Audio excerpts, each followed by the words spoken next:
പിതാവിൻ്റെയും പുത്രൻ്റെയും പരിശുദ്ധാത്മാവിൻ്റെയും നാമത്തിൽ ആമേൻ. ഈശോ മിശിഹായിക്ക് സ്തുതിയായിരിക്കട്ടെ. യേശുവിൽ സ്നേഹം നിറഞ്ഞ സഹോദരങ്ങളെ, എല്ലാവരെയും ദൈവവചന ധ്യാനത്തിലേക്ക് നമ്മുടെ കർത്താവായ യേശു ക്രിസ്തുവിൻ്റെ നാമത്തിൽ സ്വാഗതം ചെയ്യുന്നു. നമ്മുടെ കർത്താവ് ഈശോ മിശിഹ എല്ലാവരെയും സ്വർഗം തുറന്ന് അനുഗ്രഹിക്കട്ടെ എന്ന് പ്രാർത്ഥിക്കുന്നു. യേശുവിൽ സ്നേഹം നിറഞ്ഞ സഹോദരങ്ങളെ, നമുക്ക് കർത്താവിൻ്റെ തിരുവചനം നമുക്ക് നോക്കാം, നമുക്ക് വായിക്കാം, നമുക്ക് ധ്യാനിക്കാം. പ്രഭാഷകൻ്റെ പുസ്തകം 17-ാം അധ്യായത്തിൻ്റെ 22-ാമത്തെ തിരുവചനത്തിൽ ഇപ്രകാരം പറയുന്നു: മനുഷ്യൻ്റെ ദാനധർമ്മത്തെ മുദ്രമോതിരത്തെ എന്നപോലെ കർത്താവ് വിലമതിക്കുന്നു. അവൻ്റെ കാരുണ്യത്തെ കണ്ണിലെ കൃഷ്ണമണി പോലെ അവിടുന്ന് കരുതുന്നു. ദൈവത്തിൻ്റെ പരിശുദ്ധാത്മാവ് വളരെ വ്യക്തമായിട്ട് പറയണം, മനുഷ്യൻ്റെ ദാനധർമ്മത്തെ മുദ്രമോതിരം എന്ന പോലെ കർത്താവ് വിലമതിക്കുന്നു. അവൻ്റെ കാരുണ്യത്തെ കണ്ണിലെ കൃഷ്ണമണി പോലെ അവിടുന്ന് കരുതുന്നു.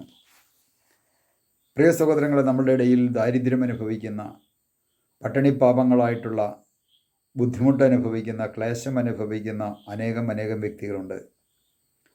അവർക്ക് ഓരോരുത്തർക്കും നാം ഓരോരുത്തരും സഹായങ്ങൾ ചെയ്തു കൊടുക്കുമ്പോൾ അത് നമ്മുടെ കർത്താവ് ഈശോ മിശിഹായിക്ക് തന്നെയാണ് ചെയ്തു കൊടുക്കുന്നത്.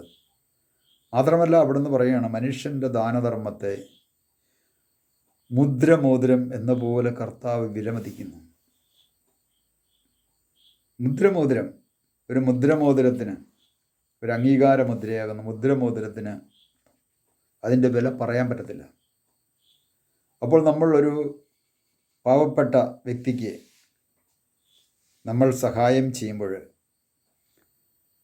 നമ്മൾ ദാനമായി അവരെ സഹായിക്കുമ്പോൾ, കർത്താവ് ആ വ്യക്തിയുടെ പ്രവൃത്തിയെ, ആ വ്യക്തിയെ മുദ്രമോതിരം എന്ന പോലെ ആ വ്യക്തിയെ കർത്താവ് വിലമതിക്കുകയാണ് ചെയ്യുന്നത്. അതുകൊണ്ട് പ്രിയ സഹോദരങ്ങളെ, ഈ വചനം കേട്ടുകൊണ്ടിരിക്കുന്ന ഓരോ മക്കളും ഒന്ന് ചിന്തിക്കണമേ, എൻ്റെ ജീവിതത്തിൽ ഞാൻ പാവങ്ങളെ സഹായിച്ച് എന്നെ കർത്താവ് ഒരു മുദ്രമോതിരം പോലെ പരിഗണിച്ചിട്ടുണ്ടോ? എന്നെ അവിടുന്ന് കാത്തു സൂക്ഷിക്കുന്നു. മുദ്രമോതിരം കാത്തു സൂക്ഷിക്കുന്നത് പോലെ നമ്മെ ഓരോരുത്തരെയും കാത്തു സൂക്ഷിക്കുമെന്ന് ദൈവത്തിൻ്റെ പരിശുദ്ധാത്മാവ് നമ്മെ ഓർമ്മപ്പെടുത്തുകയാണ്. ദൈവം ഇന്ന് ആവശ്യത്തിന് സമ്പത്ത് അനേകം വ്യക്തികൾക്ക് കൊടുത്തിട്ടുണ്ട്. ഒരുപക്ഷെ എൻ്റെ കുടുംബത്തിൽപ്പെട്ടവരായ ദാരിദ്ര്യം അനുഭവിക്കുന്നവരുടെ കഷ്ടസ്ഥിതി അറിഞ്ഞിട്ടും കണ്ടില്ലെന്ന് നടിച്ച് അവരെ സഹായിക്കുവാനായിട്ടുള്ള എൻ്റെ കടമയിൽ നിന്ന് ഞാൻ ഒഴിഞ്ഞു മാറി തിന്മ ചെയ്ത് ജീവിക്കുന്ന ഒരു വ്യക്തിയാണോ എന്ന് ദൈവതിരുസന്നിധിയിൽ ആത്മപരിശോധന ചെയ്യണമേ. ഒരേ കുടുംബത്തിൽപ്പെട്ട വ്യക്തികൾ ധനവാനായിട്ട് ജീവിക്കുന്നവരുണ്ട്, ദരിദ്രനായിട്ട് ജീവിക്കുന്നവരുണ്ട്. ഒരേ കുടുംബത്തിൽപ്പെട്ടവർ. തിരുസഭയാകുന്ന കുടുംബത്തെക്കുറിച്ചിലേക്കല്ല ഞാനിപ്പോൾ പറഞ്ഞത്. ഒരേ കുടുംബത്തിൽപ്പെട്ടവർ, ചേട്ടനെയും മക്കൾ, ഇങ്ങനെ സ്വന്തക്കാരായിട്ടുള്ളവർ, ഒരേ കുടുംബത്തിൽപ്പെട്ടവർ വലിയ കോടീശ്വരന്മാരായിട്ട് ജീവിക്കുന്നു, കൂലിപ്പണി ചെയ്ത് ദരിദ്രരായിട്ട് ജീവിക്കുന്നവരുമുണ്ട്. അപ്പോൾ ഈ കൂലിപ്പണിയൊക്കെ ചെയ്ത് ദാരിദ്ര്യമൊക്കെ അനുഭവിച്ച് ജീവിക്കുന്ന വ്യക്തികളെ പലപ്പോഴും കോടീശ്വരന്മാരായിട്ടുള്ള ഒരു കുടുംബത്തിലെ അംഗങ്ങൾ അംഗീകരിച്ചെന്നിരിക്കില്ല. ഒരുപക്ഷെ അവർ ആ ഭവനത്തിൽ ചെല്ലുന്നത് പോലും, ഈ കോടീശ്വരനായ വ്യക്തിയുടെ ഭവനത്തിലേക്ക് കടന്നു ചെല്ലുന്നത് പോലും ഈ കോടീശ്വരന് സ്വന്തം സഹോദരനാണെന്ന് പറയുവാനായിട്ടുള്ള നാണക്കേട് പോലും ഉള്ളതുപോലെ അവർ പെരുമാറും. എന്തിനാണ് ഈ സമയത്ത് ഞങ്ങളുടെ അടുത്തേക്ക് വന്നത് എന്ന മനോഭാവത്തോടുകൂടി പെരുമാറുന്ന സഹോദരങ്ങളും നമ്മുടെ സമൂഹത്തിലുണ്ട്. പ്രിയ സഹോദരങ്ങളെ, അങ്ങനെ സ്വന്തം കുടുംബത്തിൽപ്പെട്ട വ്യക്തികൾക്ക് എനിക്ക് സമ്പത്തുണ്ടായിട്ടും ആ സമ്പത്ത് സ്വന്തം കുടുംബത്തിൽപ്പെട്ട വ്യക്തികൾക്ക് പങ്കുവെച്ച് കൊടുക്കാതെ സഹായിക്കാതെ കൊണ്ട് ഞാൻ മുഖം തിരിക്കുന്നുവെങ്കിൽ ഞാൻ കാണിക്കുന്നത് വലിയ അനീതിയാണ്, നീതിയുള്ള പ്രവൃത്തിയല്ല.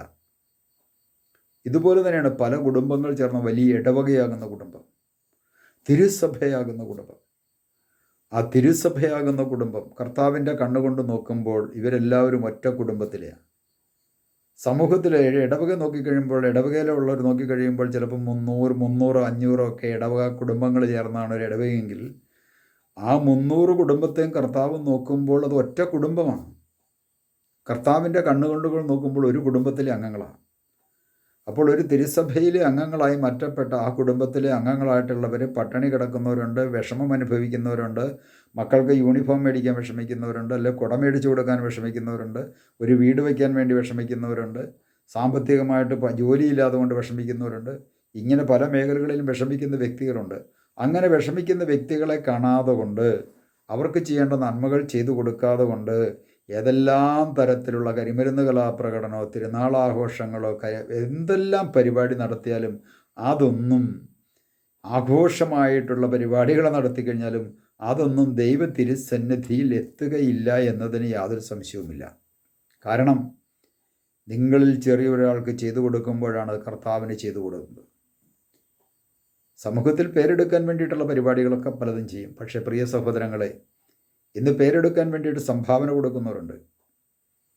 പേരിന് വേണ്ടിയിട്ട് 4 പേരുടെ കേൾക്കെ ഇത്ര രൂപ കൊടുത്തു കഴിഞ്ഞ് കഴിഞ്ഞാൽ അത് വിളിച്ചു പറയും, അത് പബ്ലിസിറ്റി ആകും. അതിന് വേണ്ടിയിട്ട് സംഭാവന കൊടുക്കുന്നവരുണ്ട്. എന്നാൽ ഈ സംഭാവന കൊടുക്കുമ്പോൾ ആ പേരിന് വേണ്ടിയിട്ടല്ല, പിന്നെയോ കർത്താവിന് കൊടുക്കുന്ന മനോഭാവത്തോടു കൂടെ ആ ഒരേ ഇടവകയിലുള്ള അല്ലെങ്കിൽ രൂപതയിലുള്ള തിരുസഭയിലുള്ള ഒരു പട്ടിണി പാപത്തെ എനിക്ക് സഹായിക്കുവാൻ സാധിക്കുന്നില്ല എങ്കിൽ എൻ്റെ വിശ്വാസം വ്യർത്ഥമാണ്, എൻ്റെ പ്രവൃത്തിയും വ്യർത്ഥമാണ്. ഒരു സംശയവുമില്ല. ദൈവത്തിനു മുമ്പിൽ കണക്ക് പറയേണ്ടതായിട്ട് വരും. എന്നാൽ ഒരു വ്യക്തിയെ സംബന്ധിച്ച് അവൻ കണ്ടില്ലെന്ന് നടിക്കാതെ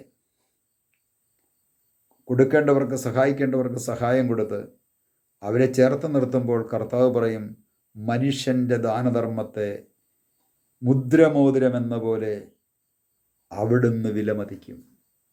പ്രിയ സഹോദരങ്ങളെ, നമുക്ക് ഈശോയുടെ മുമ്പിൽ പ്രാർത്ഥിക്കാം. കർത്താവായ ഈശോയെ, അവിടുന്ന് തിരുവചനത്തിലൂടെ ഞങ്ങളോട് സംസാരിക്കുമായിരുന്നല്ലോ.